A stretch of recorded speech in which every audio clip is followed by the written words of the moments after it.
long tag which says meetings.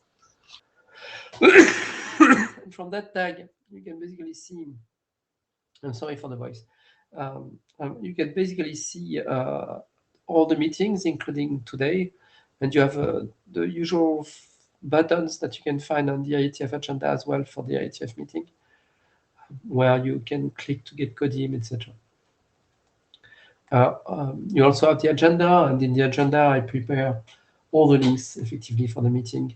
What I just did is send that to the mailing list as well, which I normally do earlier in the day. I'm sorry for this. You should have received it by now.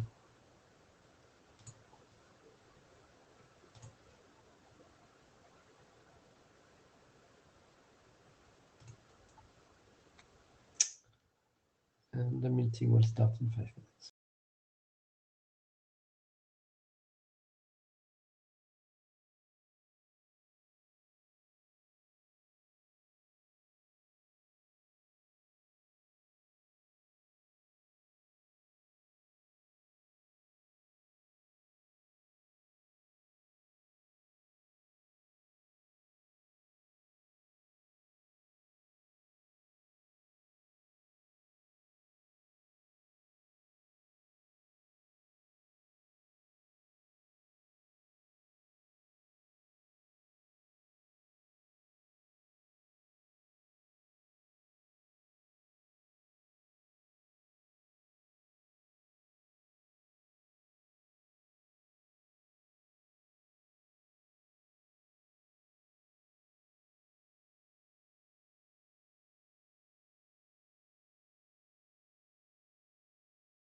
Just an audio check.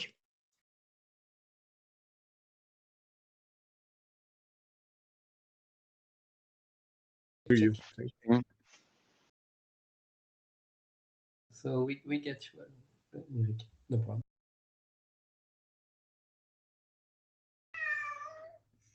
And I will ask you all my voice because I've been coughing like hell for a number of days now, and I have half of my voice.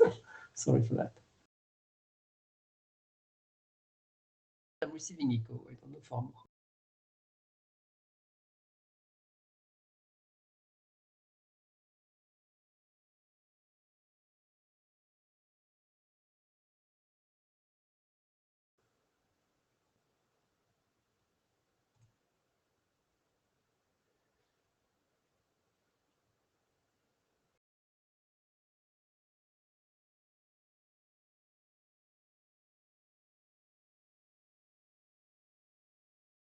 Okay, so we are 5 after the hour, so let's kick the meeting. This is an official IETF interim meeting, so all the best practices that you're very well aware of do apply to this meeting. In particular, the best practice that are listed there. Be very aware of BCP 25 for anti-harassment. I mean, if you're a victim or if you observe an harassment of some sort during an IETF meeting inside or outside the room, you may want to contact the Ombuds team, and the link is provided on this page. And then if you're aware of any patent against an idea that's being presented here, please ensure that this IPR has been announced and you can officially send it to the IETF. If it was not, or if you don't know, please contact the chairs or the AD. And as usual, this meeting is being recorded. It's you can see on the bottom right there is a recording tag which is actually red. So we are recording, minutes are being taken, and help is very, very welcome for capturing the minutes. The link is provided in the agenda on the data tracker. I actually sent an email to the list where you can see all the links in the data tracker with the agenda. So these links exist for every meeting, so you may want to use them as opposed to expecting my mail, but anything works. And the attendance is automatically captured by Mitico, so it's a lot better that you don't share your screen and everybody logs individually. So the agenda for today, we have so the administrativia, I'm missing one item. I'm sorry for this. So the agenda on the data tracker is up to date, and for some reason it's missing here. So we have the data model work group last call, 5 minutes. Then we'll be continuing the discussion that Carles has started about the role of device and application. And then at 16:45, we'll be talking about the Shepherd review on Compound Hack. And I'm sorry that I failed to update that slide. I thought I did. But like I said, the posted agenda, if you go to the Codim, it's up to date. So we had a number of action items. The first two action items are not targeted for this meeting. It's just a gentle reminder that Carles said he would review the NB-IoT draft by Vienna time. And based on that and their own reading, the chairs will assess whether the NB-IoT document is ready for workgroup last call. So we will have an NB-IoT session in Vienna, and you will see that Anna has asked for a slot anyway. So part of your slot, Anna, will be discussing whether the document is ready for workgroup last call. So I expect we'll be asking 20 minutes for NB-IoT this time. And then the chairs were to call for adoption for the young data model draft, which we did. And so the call ends in less than a week, I guess now, around a week. So I've not seen any review published to the mailing list. So please be very aware that the young data model last call is running, and any level of review is important. So if you can't spend time looking at the gory details of the model, but you have a number of checks that you would like to do, please do those checks and post something on the mailing list. I understand the data model is not easy to review anyway. We can't ask you to ensure completeness of the model, or if you don't have everything in mind, but any review is important. Workgroup status, no change. So the main thing is recently we pushed the OAM to December of this year. We are a little bit behind for NB-IoT, but if we start the workgroup last call in Vienna, we are not that far off. This was supposed to be shipped to the ASG by February. So we are just 2 months off, basically. So what's new? We have 3 new publications of the draft. So Chic over NB-IoT, that we will discuss at the IETF. But Anna, if you want to give a few words, you're not in the agenda for today. So if you want to say a few words about the update, just for people to be motivated to, yes, please speak, Anna. Go ahead. Thank you, Pascal. So, as we said last meeting, we only change. We add the last review changes.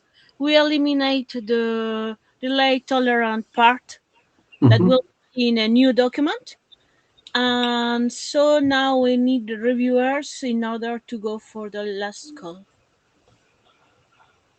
Okay, so Carles is as volunteered for that. Now, if we have any other volunteer, sorry, it's very welcome. Carles, do you think you can still make it? Is it still in your plan to do it by Vienna? Yeah, sure. It's in my agenda, so yeah, I think I can make it. Very neat. So we are on track for this one. Thank you very much, Anna and Carles. Then she covers SIGFOX, and Campandac will be discussed at the end of this chat. And the Young Data Model, as we said, is in last call. So this is where we are for all those documents. So very good. IETF 113. So this is basically 2 weeks from now. My understanding is will be in summertime for North America and still winter time for Europe. So it's not the usual lag that we have, 1 hour less than usual. The chairs will not be present on site, and Laurent agreed to sit. I understand, Laurent, that you're not very used to pulling the knobs. I guess we can still do it from remote. It's just that we would like that you don't effectively turn on your mic and you don't turn on your video. Go ahead, Eric. Yeah, just to say that normally the chairs is receive a link from Greg Wood explaining all the training that you need to do when doing a remote session. It's slightly different as well as managing the queue. And I would suggest that Laurent also look at this training simply to managing the queue, because remotely, I'm not sure whether you will see what the people are standing in the mic. So then you need to get somebody present that understand what to do it. Anyway, right, we have about maximum 20 people remote and in the room. So I don't expect a big issue. But if Alexandre, Pascal, and Laurent, you can follow this training or exercise it or read the video, that would be superb. Okay, so I think I will not receive the link directly because I am not officially a chair. So please forward me the info when you get it. Okay. Dominique?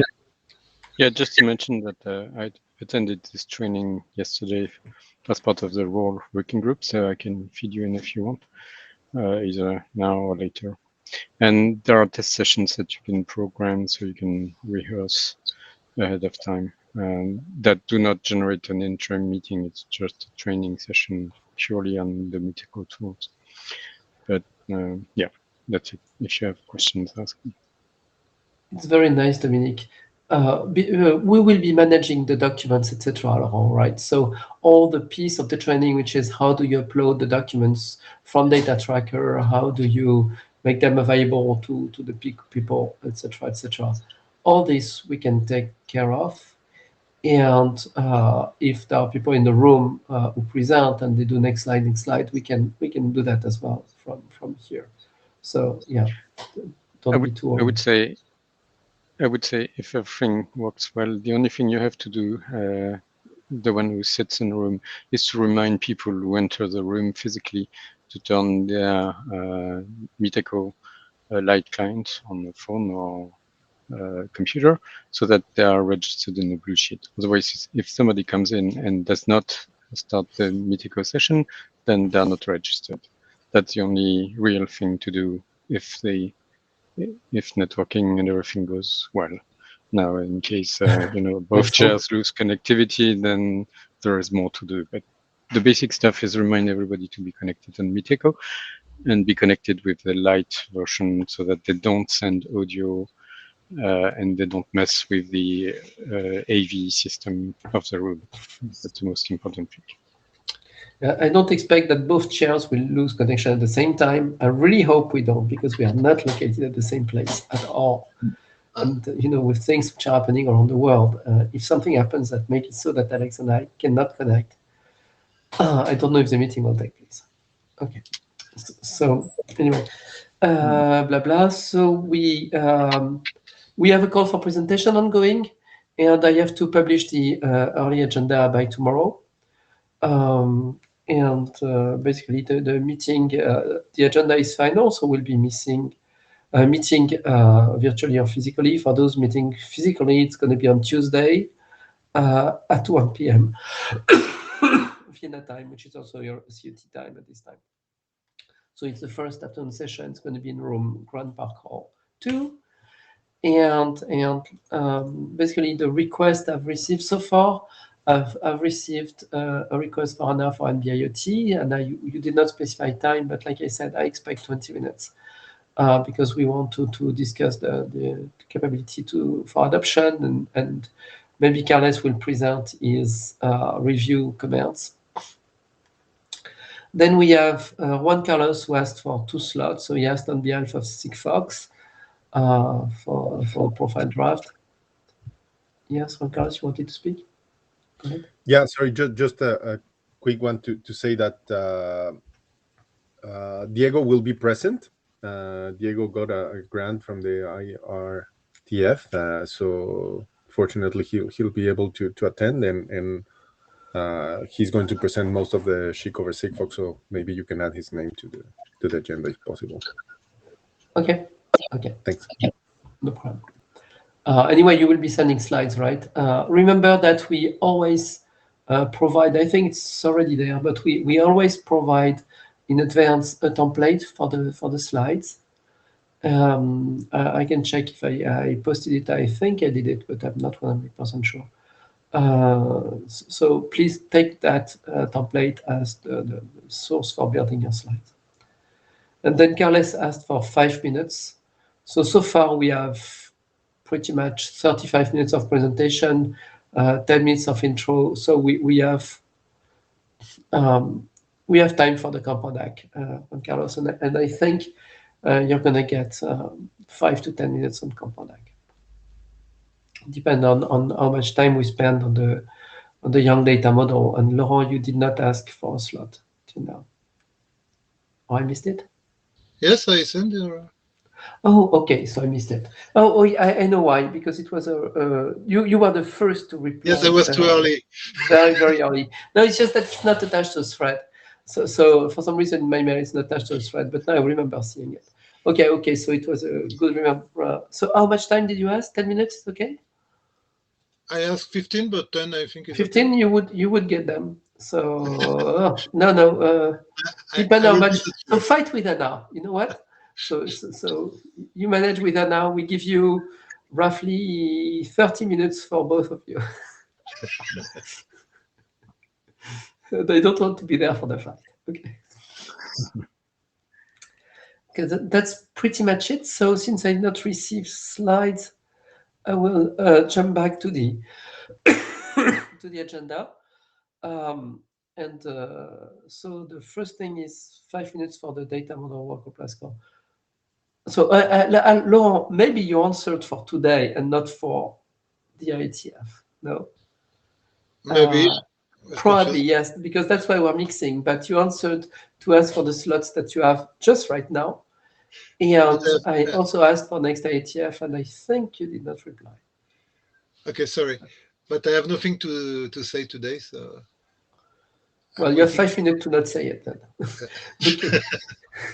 So yeah, please guys, have a look at the document. We need some comments on this. And I elected myself as the shepherd and transferred the shepherding of the Compound to Alex on the data tracker. So I will be your shepherd, Laurent. So you better It's a pleasure. be a good guy.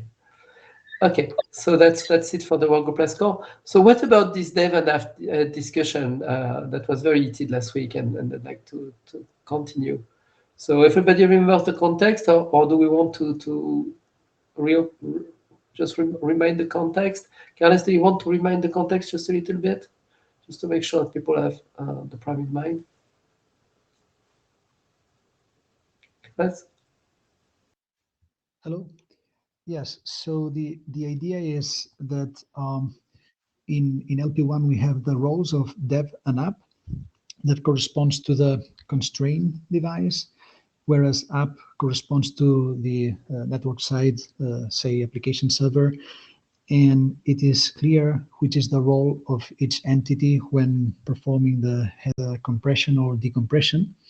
However, in other environments, maybe it might not be so clear. So if we try to use SHIC to compress and decompress headers in peer-to-peer mesh networks, for example, in 15.4, then perhaps we may have two constrained devices who may want to communicate as the source and destination. However, both are constrained, so both might seem to be dead as per the definition in the LP1 documents.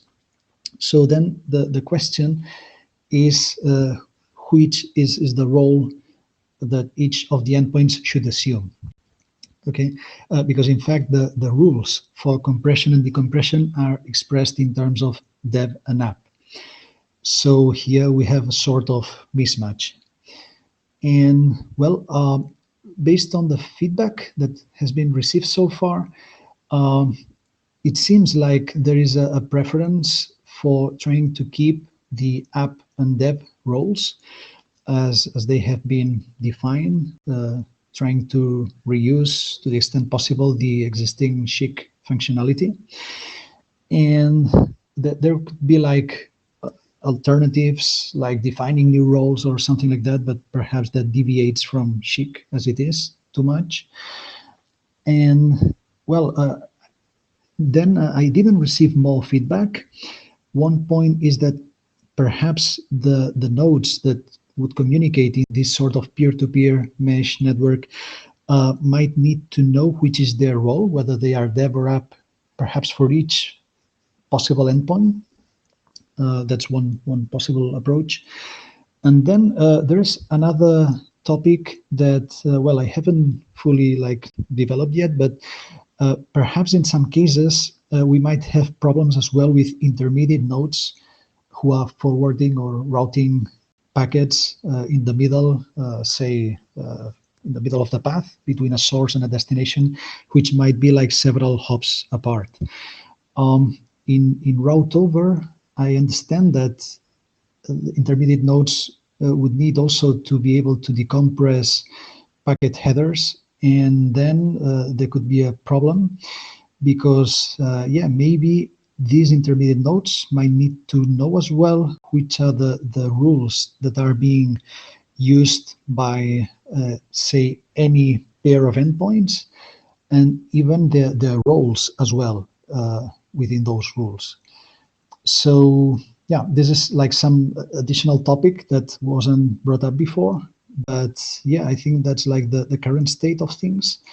So yeah, I don't know if there is like comments or feedback.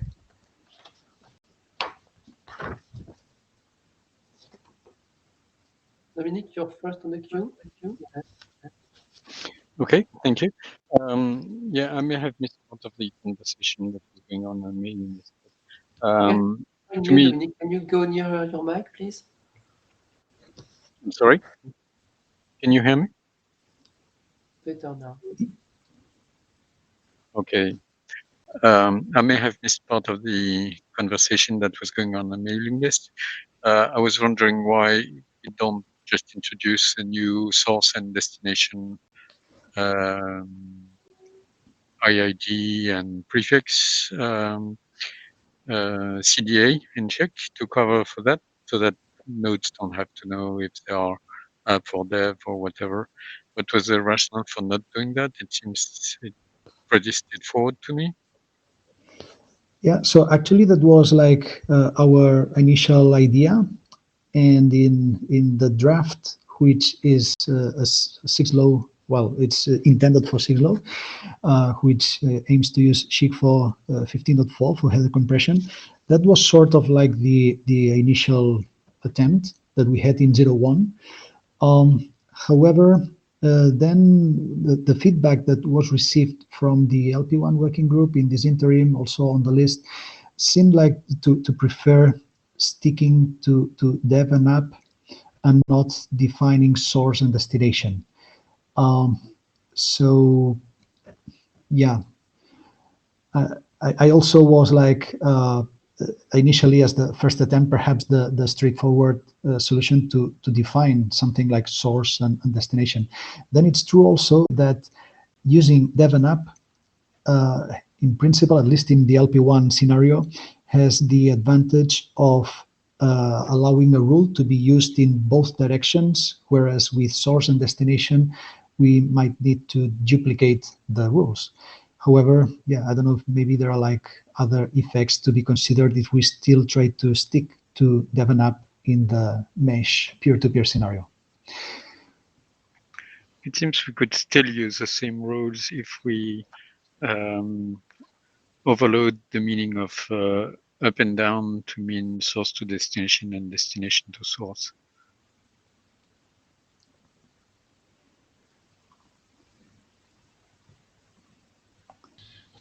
We can have something more more generic, say north and south or thing like this, but I don't think it changed a lot.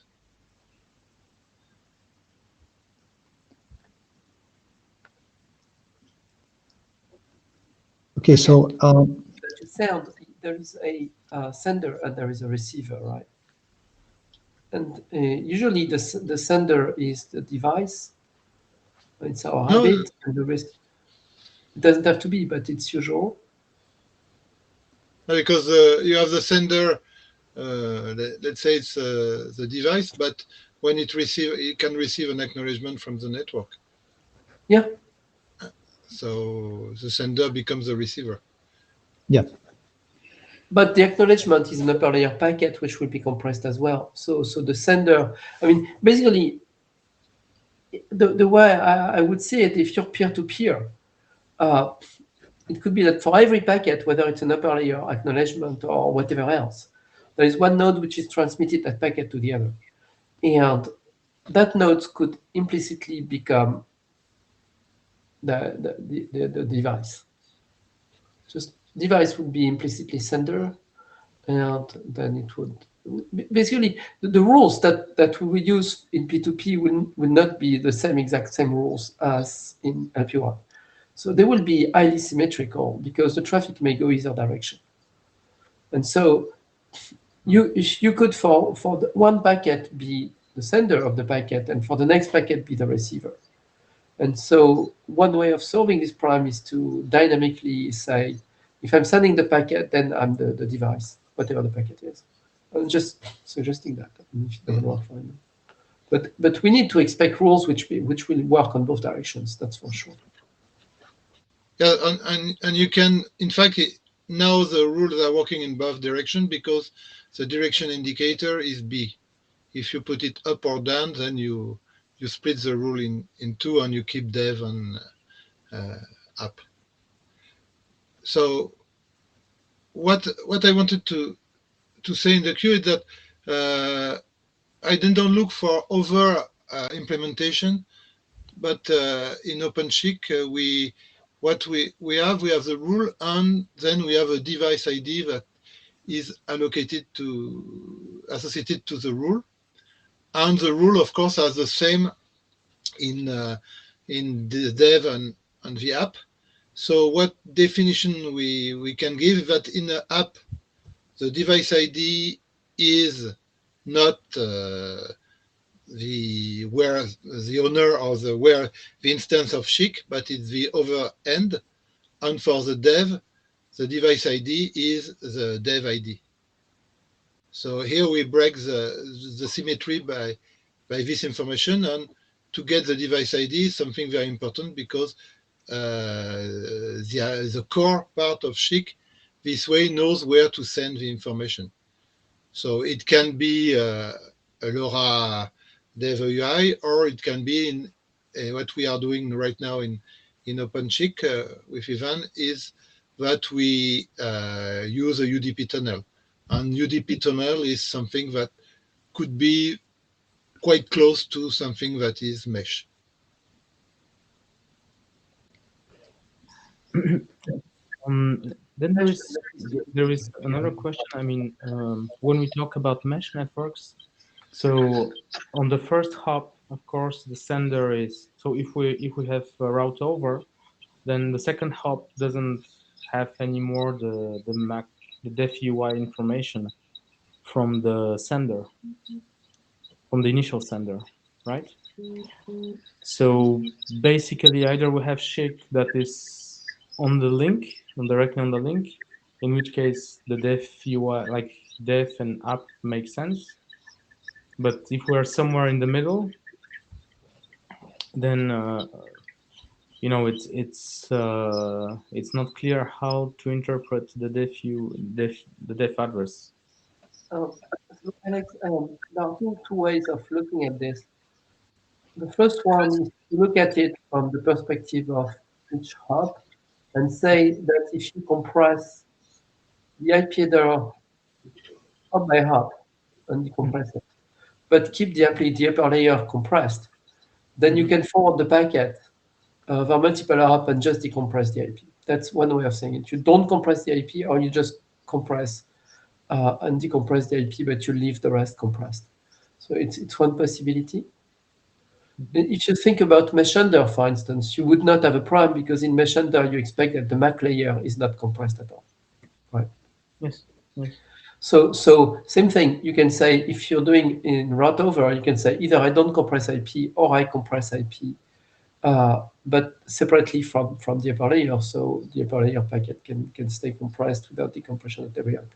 If you do it hop by hop based on IP, then this problem goes away because each time the sender becomes, it's not really true. You would need to think about it as a tunnel. So basically that was what I was thinking.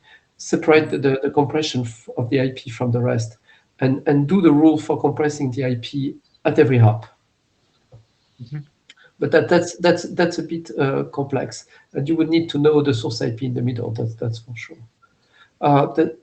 The other approach is to look at what we do in RFC 893031, which is to effectively forward the fragments. So what you do in that case is you basically establish a path.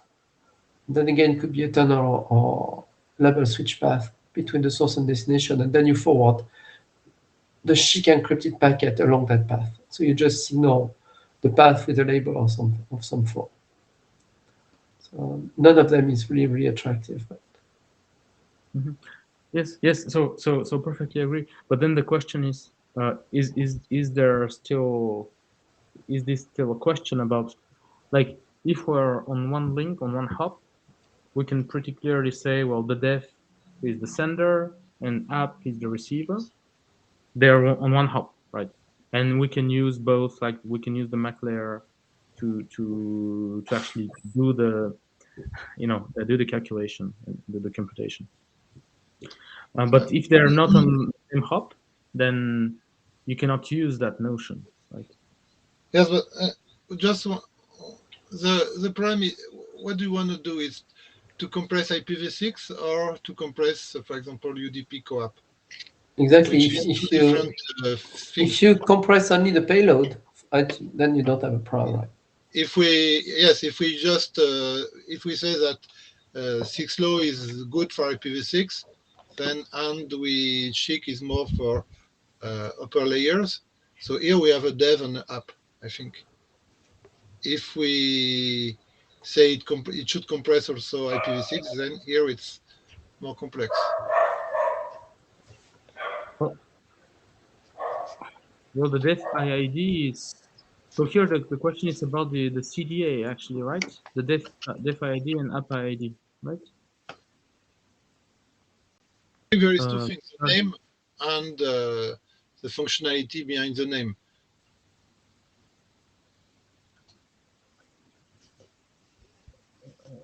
Okay. Yeah, but do we have? I don't remember. Oh yeah, dev ports. We have it in dev port and app port in UDP. But in co-op, do we have it? The dev function like dev and app. Do we use so? I mean, I'm thinking about In question from co-op, Carlos. it's asymmetric. So the request and the response are different. So you don't have the same problem.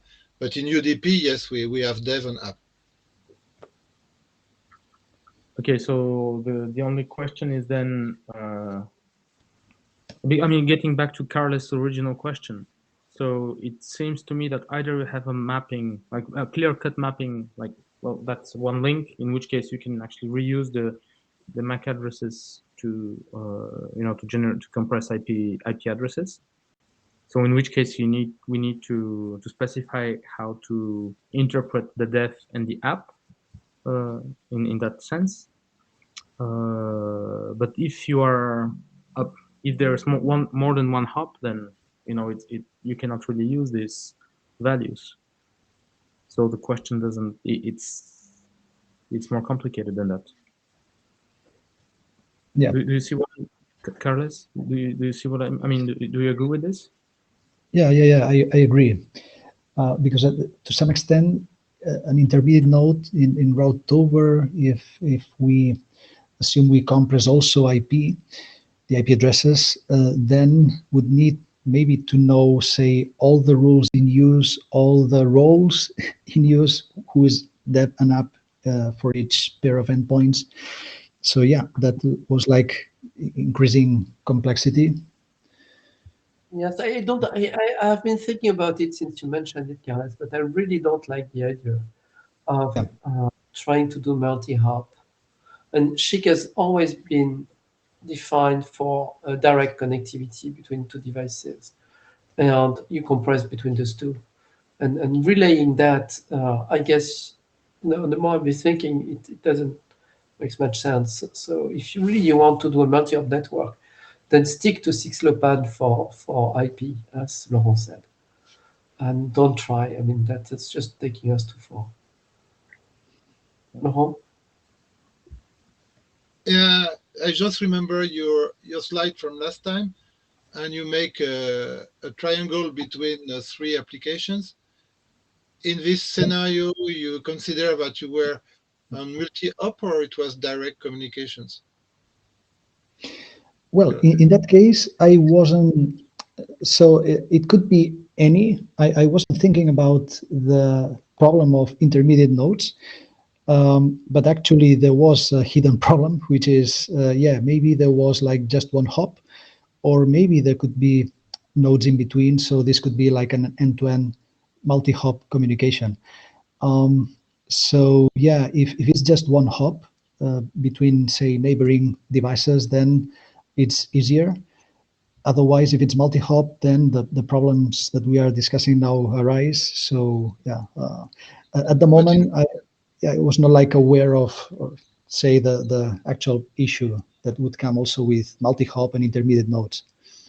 And you don't want to use IPHC for communication, or you want SHIC everywhere? Well, not necessarily. So first, the idea would be to understand whether it's actually useful or it has advantages to use SHIC also instead of 6LoWPAN header compression for, say, the IPv6 addresses. And well, if the conclusion is that it's better not to do it, like it has more disadvantages, then maybe that's fine. And then, well, we can see whether there's still value in maybe using SHIC for upper layer compression on top of that. But I mean, there is one point, Carlos. So maybe one way to look at it is, if we're in a route over, is to say, well, you need to have some kind of, so the first thing is that you cannot use the MAC addresses to compress the IPv6 addresses, because there are multiple hops. So unless probably you have like one border router in that everybody knows, but that's a very touchy topic. And the other point would be to have the rule IDs, like you have, you don't use the MAC addresses, but you have a list of IP addresses, and you have several rules that actually take this into account. So each of the nodes knows all the rule IDs and all the that are used in the network, and all IP addresses, and you can then use only the rule IDs to do the forwarding. Yes, So that's pretty much what we have, Alex, in 6LoWPAN. Yes. But then that's not just the beginning, because after that, Yeah. when you have fragments in route over, you need to forward the fragments. I mean, there are all sorts of hassle. Basically, as long as you keep it mesh under or one hop, then it makes sense to SHIC compress IP. But if you are multi-hop, then my recommendation would be don't compress IP, or do a tunnel and to compress IP inside a tunnel or a label or anything. But basically, don't try to do something like that, because there's a hell of a list of complications which we have solved in 6LoWPAN after many RFCs, including 893031 for the fragments. I mean, don't take that path, because in 6LoWPAN you can also always say, hey, you can put it in the clear, the IP address. And here, if you start saying, I want to have all the IP addresses in all the rules, and each time you have a new IP, you have to establish new rules and distribute them. I mean, that doesn't fly. Yeah. So I don't think we should spend too much time on multi-hop for now, at least for now. For now, we can say for multi-hop, you don't compress IP. You compress the ELPs, but and later people can do more if they like. But for now, the prime is really the original prime, dev and app. And how do we know who is dev, who is app? And what is the difference between the roles? I mean, could we have dev to dev communication with SHIC today? What prevents it? What's exactly in the role? Could we write rules which would work for dev to dev? That's another way of saying my question. Laurent, you said the role, there are some differences. So effectively, which are those differences? Can we alleviate that? Yes, I try to make a more precise description of that, about how you do the route selection, and where you have to send it. My other concern is that it's nowhere except in OpenShift code. So maybe it's something also that should go to the architecture draft to explain this. Oh yes, I'm sure we need to update the architecture, but we resolve exactly what we want to write in the architecture. So probably in the architecture we're already missing a description of dev and app, because if we are having all this discussion, it means that we need to define how dev and app differ, and then we can say what you do in PDP, when really both could play both. The first thing is to analyze how they differ and why you effectively need to have this role. Or is there a way to write the rules so you don't have to have a role? Because the difference is not huge, right?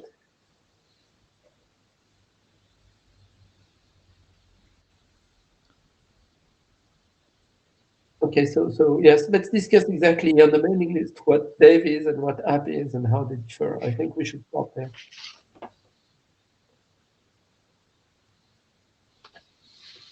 Yes, there are at for UDP ports. That's for sure. Sorry? Yes, there is the question at least for UDP ports. Because UDP, it's I mean, you can route your packets, and then you still have the UDP port, sender and receiver, that are today called that are based on def and app, the notion of def and app.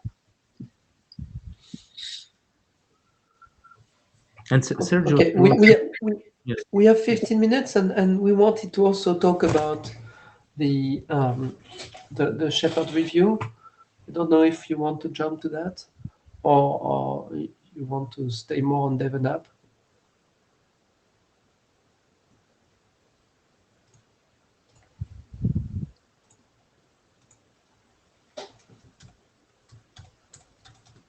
I'm hearing no one. So so I have my review on my Shepherd review. So I don't know how to proceed, but basically I could copy it on the chat so that everybody sees it. Do you want to go to the chat? Let's see if I can copy it in one big bulk. Oops, doesn't present too well. So first item is whether this document updates RFC 8724. Sorry? What are you saying, Eric? Maybe it's easier if you share the screen showing it. Okay, but it's just an email. So, okay. I can zoom in, I guess. Okay, let me try to share. So,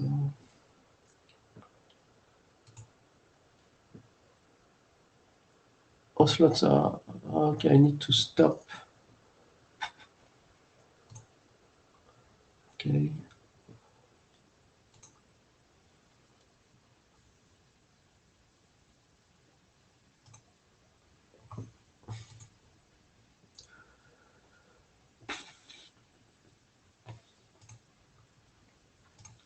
So you should be seeing my review now. Does it work? Do you see an email with my review? Yes, we see it. No? Okay. So first item was, I believe you will need to indicate updates 8724 in the RFC tag. Eric, Right. do you agree? It's always a difficult thing about updates, but I think this thing updates, right? It extends. They know Miria's document, etc., right? But we still have only one tag. So do you think, Eric? Yeah, you need to do it, and you need to say update as well into the abstract then. Yes, true enough, yes. And ideally, you need a section which says what is updated. It's a very small section, but you say updating RFC 8724. We are adding a new method for acknowledging. So this is extending, blah, blah, blah. And if you want offline, I can show you the Miria's document. Eric, is it any official, this because it's still a draft Kurlevy, I can pronounce, but it's still a draft Miria, basically. It's still a draft, so we have run till now. We have a single update tag, the one you put there into the RFC tag, but you still need to do it into the abstract and later into the introduction. So the Miria's draft has gone nowhere. So forget about it. Because Michael on roll insisted to do a change, which he did because I did not want to do it really. But changing every time we say we extend or something, it was more specific, using effectively a reference to Miria's document to explain the meaning of the words. So he says it's important maybe for he was taking this implementer position where he wants to know if he needs to change his code or write new code, and so that's where it becomes useful. But if it's a bad idea, we just did the wrong thing. So we need to know. It's very confusing. Indeed. Second comment. To make sure we are in sync. So the conclusion is to stay to the update as written there and add the text on the abstract. correct? Yes, and if you can have a very small section which says we are extending, so basically the section would be updating RFC 8724, and just one sentence which says we are extending the RFC for to add this new feature. Okay. Because when you have to say how you update somewhere. So three places really. So it Okay. means that it mandates this behavior in CHIC. For DACON error. So that's what we are going to explain. Right? So if we have 8724 bis, then it will be integrated to that document. Yes, ideally yes. Or is it optional? And it could be profiled in, profiled out, right? Abstract introduction. You may want to mention that this feature applies only to Akonira, and it's not really said. Then I was a bit confused with this sentence here. Yeah, regarding that sentence, we will be changing it and saying that if window number 0 is present, it should be in the SHIC compound ACK header. In that case, I think it's clearer than that what we meant is that it should be on the header by saying that it should be between the rule ID and the CBIT. So yeah, we will change that sentence in that sense. So, Okay, so to explain, Pascal, the rule or the way it should work is that the lowest number window should be in the header, and then further windows are on the payload. So by definition, if window number 0 is present, it should be in the header. So I guess it's kind of redundant to the requirement of this order of the windows, but we understand that it was a little confusing, so we will clear the text so that it's better explained. And then when you did the diff, you had this sentence here, and you copied it. It was on the original, and it was in old, and it was in new. And I missed if there is one bit because it's like 6 lines, and I tried to compare word by word to see which word you changed, but I could not find any. I was like, is there any change in that sentence? And if there is none, then don't put it, because it's or just put the first words dash dash dash just to show that this is not changed. But I was not clear why you had this sentence in the diff.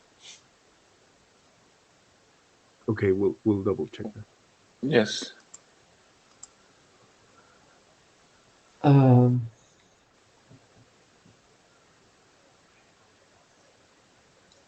At some point you talk about, so we are on the last item here, so this one, and sorry, that was some weeks ago that I made that review, but so that is, yeah, you put it in all new, like it's new text, replacement of the old, but it's not a replacement, it's kind of a fully new behavior.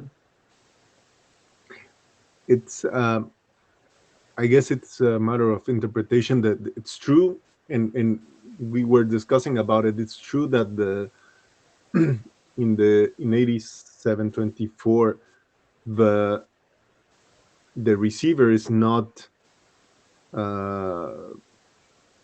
basically can lose a SHIC ACK and may respond or not, but we never talked about the sender not sending the SHIC ACK when it was needed. And at least in my mind, that was part of the behavior, but it was never written. So this doesn't break or change the protocol, but you're right that the behavior was not fully explained. That depending on network conditions, for instance, you may decide not to send an ACK at certain point for a certain window and just wait until a better condition arrived to send the ACK. So I mean, it makes sense, but procedurally speaking, there is a difference between do that and have it force a retrofit on the old implementations, or just say it applies to people implementing this new RFC. right? If it's just something new which comes with this, but you don't expect it in old implementations, then it's really extends. Now, if you add this to the old implementations as well, because you expected it there, but it's not really specified, but it should have been, then you effectively also update, but strongly, because you modify all implementation, not just the ones which support this extension. So Right, it's optional, so it's not mandated. So as we say, yeah, but it's it's even if may. it's not, it's a may, right? But before, if it was not specified, maybe it didn't even may, right? It didn't do it at all. Mm-hmm. So maybe it's a bug, right? Maybe we should have made it in the original spec, and that's exactly why I'm saying if you want it retrofitted, even if you want this may to apply to 8724 without compound, so it may return an ACK for the missing fragment without compound, right? If you expect that, then you need to specify it to have some words on the updates section that I discussed. And basically, you also allow an old implementation to send a NAC for asynchronously, like it. All right. So we'll add some words to describe that. Because I mean, I would have to review with Laurent maybe and Dominique whether it's okay, right? But if it's okay and if it's really what we expected, then yes, be very specific. I don't want to hide that, like it looks like the new stuff, but was not in the old.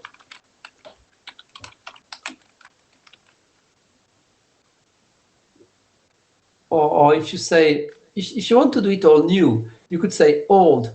It was not really specified, though probably it should have been, and new we specify it. I mean, I would take that as an okay answer as well. But basically, it's unclear in the current form what old is.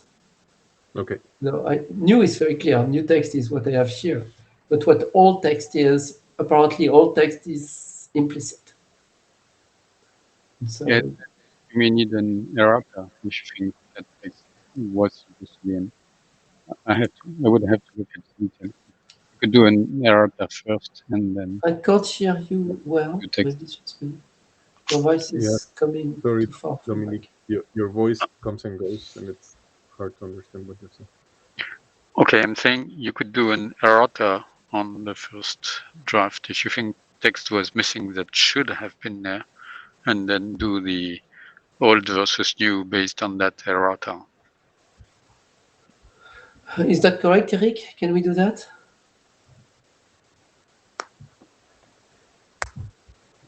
Is that the best way? Sorry, it took a while to unmute myself again. Erratas are really reserved for error, right? Not for updates. If it's underspecified, which looks like the case, I don't think it's a real error, though. So we are. I mean, I don't mind. The point is, this is new for which there is no old. So let's not do this errata. I understand it's not the right way, but let's in this old new thing have an old where instead of having text, we say this was really underspecified. But the expectation is that the RFC 8724 would allow a may there, basically, and for an ACK which is not compound. And then you say new text. And really you're updating the spec in something that people should do, even if they don't do compound. So please write it in this new section, which says what you update. You say, we are clarifying that there could be an ACK for the missing fragment, even if it's not compound. Okay. You see what I mean? We are clarifying that it can be done, which was missing in the original text. But does that work? Right. Okay, and then we are. If you publish that, No, it's too late because we're past. But if you want, if you publish that, I'm complete with my review. I'm done. Okay. Okay. So, Alex, I guess you can go ahead with your shepherding, and basically we'll push the button at the IETF because on Monday the window will reopen. So, Juan Carlos, if you can publish on Monday, then we'll push the button and we'll announce that we push the button at the meeting. On Monday of work? the Yes, right? of the IETF. Yeah, it will be the 21 or something. Okay. So if you press the button, then on Tuesday we will say, well, if you publish on Tuesday, we'll have pressed the button. So we will have made the publication request. We can announce that the publication request was issued. Okay. If you want to propose me text on the mailing list or what before you publish it, I'm very happy to review it as well. Okay, thank you. Okay, and with this we have to adjourn. So not much time for IOB, but thank you very much all for attending and for this discussion. So Laurent, if you don't mind, post something to the list about how different the role of app and dev are. Yes, and okay. Whether you could have dev to dev, what that would mean, or app to app, I don't mind. Yeah, yes, I think it's, I have to check it, but it's something that will derive of what we do with OpenShift right now. And we have to, just to add a new ID in it, and I think it will work. But I have to test it. Okay, excellent. So thank you all so much. And with this, the meeting is adjourned. You all take care. Bye. Bye. Thank you all. Thanks, Pascal. Thanks, Eric. Bye. Bye-bye. Thank you. Bye. Thank you.